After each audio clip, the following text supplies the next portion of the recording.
আমার প্রার্থনা শোনো 25শে বৈশাখ, আর একবার তুমি জন্ম দাও রবীন্দ্রনাথের। হতাশায় স্তব্ধ বাক্য, ভাষা চাই আমরা নির্বাক, পাঠাবো মৈত্রীর বাণী সারা পৃথিবীকে জানিতে। রবীন্দ্রনাথের কণ্ঠে আমাদের। শ্রী বুদ্ধদেব ভট্টাচার্যের ছিল সিনেমার ও সাহিত্যের প্রতি এক অমোঘ ভালোবাসা।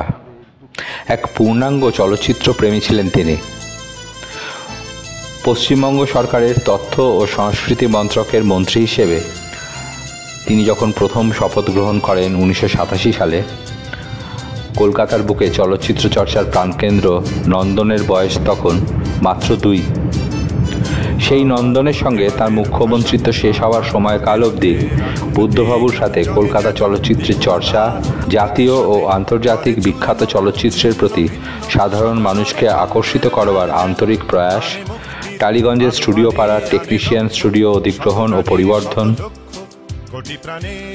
এবং পরবর্তীকালে রাধা স্টুডিওকে আলাদাভাবে চলচ্চিত্র ইতিহাসের সাথে মিলিয়ে দেওয়া ফিল্ম সোসাইটি মুভমেন্ট বাংলা চলচ্চিত্র শিল্পের উন্নয়নের জন্য নানাবিধ পরিকল্পনা ওতপ্রোতভাবে জড়িয়ে রয়েছে।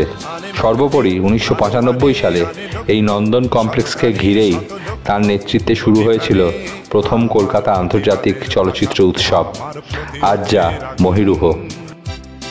KIFF হিসেবে বিশ্বের দরবারে সমাদৃত। তার সাথে জড়িয়েছিলেন বাংলার প্রথিতযশা কিংবদন্তি চলচ্চিত্র শিল্পীরা, ভারতীয় সমান্তরাল সিনেমার বিভিন্ন প্রতিনিধিরা এবং বিদেশি নানান চলচ্চিত্র পরিচালক ও সিনেমা কর্মীরা।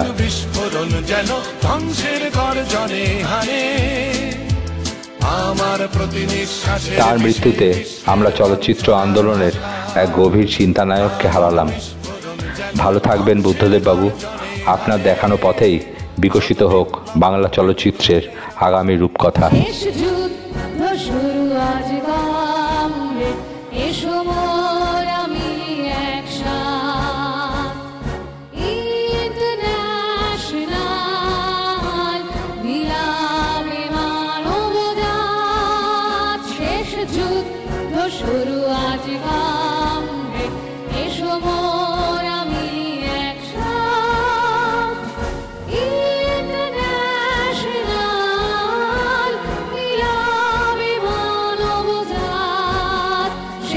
To